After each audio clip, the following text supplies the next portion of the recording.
Hi everyone, आप सब कैसे हैं दोस्तों। जब मैं छोटी थी 4-5 साल की, तो अपने घर में दोस्तों मम्मी के पास खेलते खेलते थोड़ा थोड़ा काम करती थी, तो मेरी मम्मी बहुत डांटती थी मुझे कि बेटा तुझसे अच्छे से खाना बनाना सीखना होगा, अच्छे से घर संभालना, घर का काम करना बेटा सब अच्छे से सीखना होगा। हम बोलते थे मम्मी क्यों?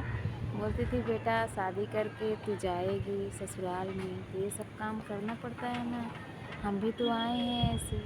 तो दोस्तों मैंने ये सारी बातें, बहुत मेरी बचपना थी, पर दोस्तों जब से शादी हुई तो हम ससुराल में आए, तो ससुराल में भी मेरे पास ननद थी छोटी, 2 देवर थे दोस्तों। वो लोग भी ऐसे नादानी करते थे दोस्तों, हम खुद ही हमारे समझ में नहीं आता था। तो दोस्तों हम लोग एक दूसरे के सहारा, एक दूसरे के सपोर्ट से चलते थे दोस्तों। ऐसी थी मेरी बचपना दोस्तों। और जब मैं खुद की माँ बन गई हूँ दोस्तों, तब मुझे एहसास होता है कि मेरी माँ हमें ऐसे बोलती थी।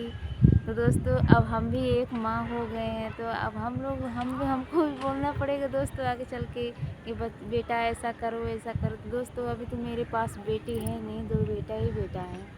मैं भगवान से दुआ करती हूँ कि मुझे भी एक बेटी होती तो सही रहता। आगे सोचती हूँ दोस्तों कि घर बन जाएगा दोस्तों, अभी मेरे पास घर नहीं है। अगर घर बन जाएगा और काम धंधा अच्छे से चलेगा दोस्तों, सबकी आशीर्वाद रहेगा, तो आगे को सोचती हूँ कि एक बेटी हम भी सोच रही हैं। तो कैसे हैं दोस्तों, हमारी ऐसे बचपन की नादानी थी।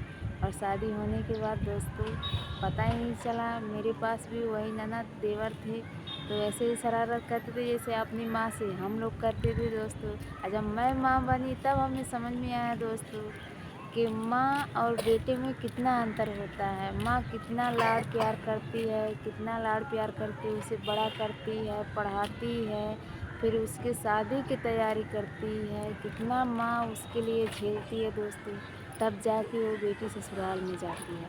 और वही बेटी जब ससुराल में गई तो एक बहू बन गई है, और बहू से माँ बन गई दोस्तों।